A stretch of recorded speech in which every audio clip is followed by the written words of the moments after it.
A direção que eu dou à minha vida, a direção que nós damos à nossa vida, ela é diretamente proporcional àquela, digamos, aquele empurrão que nós recebemos, mas não necessariamente a força do empurrão, mas o vetor, ou seja, em que direção nos impulsionaram. Né? Ainda hoje eu disse a uma pessoa muito querida que está com dificuldades com seu filho, eu disse, convide esse filho para mais próximo de você. Diga que você precisa desse filho. Seja mais direto, seja mais objetivo. Então, eu tive uma vida, quando menor, jovem, com 10 anos de idade, o meu pai sempre se ocupou, se preocupou em me incentivar. Eu digo para as pessoas que me perguntam e que o meu pai sempre me levou para o balcão. Meu pai é comerciante desde 13 anos de idade, 14 anos de idade, e ele teve essa ideia de me levar para a loja, né, para onde ele trabalhava, para de alguma forma ser útil, ajudar. Então eu me recordo que tudo que você imaginar, tudo que você pensar sobre armarinho, né, que você quiser imaginar, linha, tubo, linha para crochê, lã para fazer tricô, linha para tricô, entretela, fita francesa, gripe,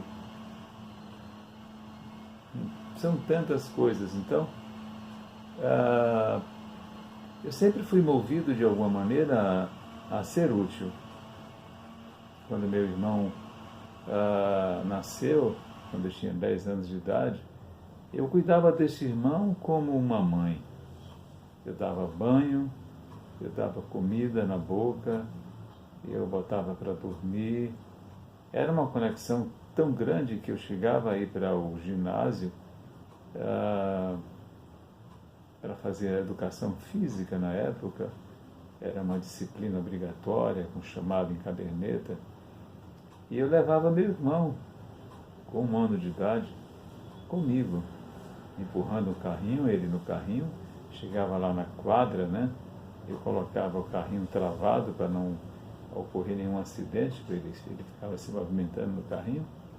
E eu fazia aula de educação física com meu irmão a tiracolo, com meu irmão comigo. Eu saía todos aqueles dias para comprar pão. Então era uma rotina assim, sempre muito ocupada, mas com ocupações úteis, ocupações que me serviram para a minha vida até o presente momento. Então eu não tive uma infância vazia. Eu não tive uma infância pobre. Foi uma infância muito rica, porque eu tinha deveres e eu tinha haveres. Haveres significa direito a brincar. E como eu brincava. E como eu brincava, né? Brincava de carrinho de puxar, brincava de carrinho de caminhão. Minha mãe fazia uns saquinhos de areia para botar em cima do caminhão. Eu brincava de bola. Tinha lá uma porta de uma loja de noite que servia como uma trave, né, para a gente fazer voo nessa porta de ferro. E é uma infância muito rica, mas também uma infância em que me era cobrado os deveres, né? Não me recordo uma única vez de meu pai ter me cobrado deveres de escola. Eu já disse aqui uma vez e vou repetir, meu pai é um homem que nunca leu um livro. Nunca. Ele detesta livros. E ele não tem receio de dizer isso, não. ele diz assim: eu fico encantado como é que você lê tanto e eu não suporto um livro. Ah, são diferenças nossas, né? Mas o vetor, quer dizer, a direção na qual ele imprimiu a velocidade para me empurrar na vida, e eu aceitei esse vetor, significa que eu tenho em mim, que eu tenho nos meus engrames, no meu psiquismo esses engrames, e eu ia para a loja com ele, eu ia cuidar de meu irmão, eu ia...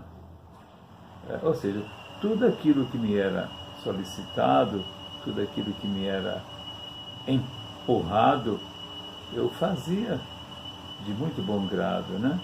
Não tinha essa questão de dizer que não, nem de desculpa. É lógico que eu estou aqui falando de maneira genérica, eu acredito que tem existido momentos de, como toda criança, né, de negar por isso ou por aquilo, mas a riqueza da minha infância foi muito grande, porque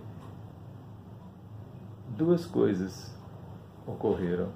Primeiro, eu tive um pai que indicou a direção certa. Segundo, eu tive em meu próprio psique essa vontade de fazer. Isso me agregou coisas tão gigantes que eu me tornei um pai jovem. Eu, com 22 anos, já era pai. Então, nós repetimos alguns padrões que nós aprendemos na infância, sem dúvida alguma. Porém, todavia, contudo, é preciso que nós tenhamos em nós mesmos, em nossa essência maior, essas demandas, essas vontades, essas necessidades que nós trazemos de outras vidas, né? Por quê? Porque eu tive irmãos, né, que tiveram o mesmo tipo de empurrão e que não seguiram esse roteiro, por assim dizer, né? Receberam essa corda, mas não seguiram esse roteiro. Então, é muito importante que a gente compreenda que é preciso que a gente dê aos filhos haveres, mas que a gente também dê alguns deveres mínimos e essenciais, para que eles possam, talvez, desabrochar determinados caracteres neles, que já existem neles em germe, ou seja, em potência para se transformar em ato, em atitude, ou não. Mas isso não desobriga ao pai e à mãe, a quem é o mediador, o educador, de fazer esse movimento, no sentido de produtividade, no sentido do indivíduo se tornar útil, que não tem coisa pior na vida do que a sensação de inutilidade. Quem quiser se enganar, que se engane, mas a sensação de inutilidade é o que leva as pessoas a sentirem muito vazio existencial. E por desdobramento desse vazio existencial vem muitas e muitas coisas, dentre as quais as doenças chamadas doenças mentais, né? Que são, na verdade,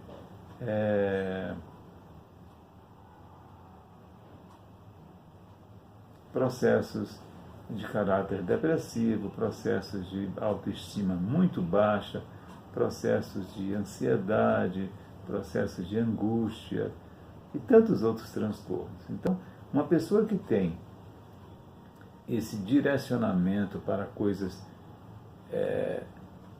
que o fazem se sentir útil desde sempre, seguramente são pessoas que têm uma vida mais plena.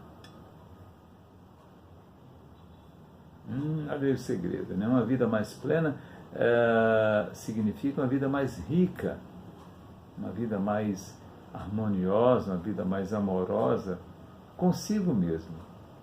Eu estou sempre batendo nessa tecla de consigo mesmo, porque não é com o outro. O outro é alguém que nós encontramos e nós vamos trocar figurinha, nós vamos compartilhar o mundo, né? Compartilhar as experiências da vida, seja no movimento do trabalho, seja na família, seja no casamento, seja com parentes, seja com quem for.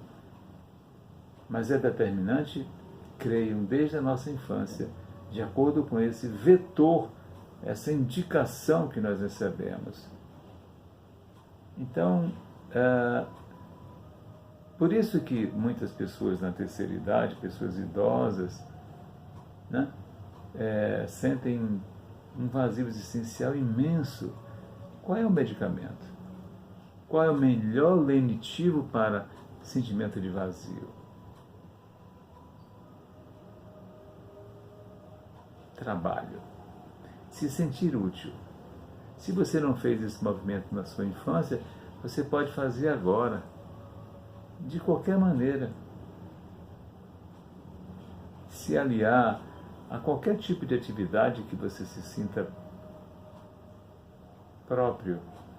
Abrigo de idosos, abrigo de crianças, orfanatos, ou na sua igreja onde você trabalha, no centro espírita onde você frequenta, né?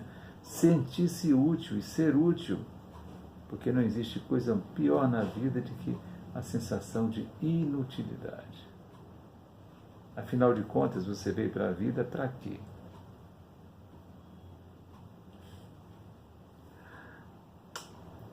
Que Deus abençoe a sua vida e muita paz, muita paz.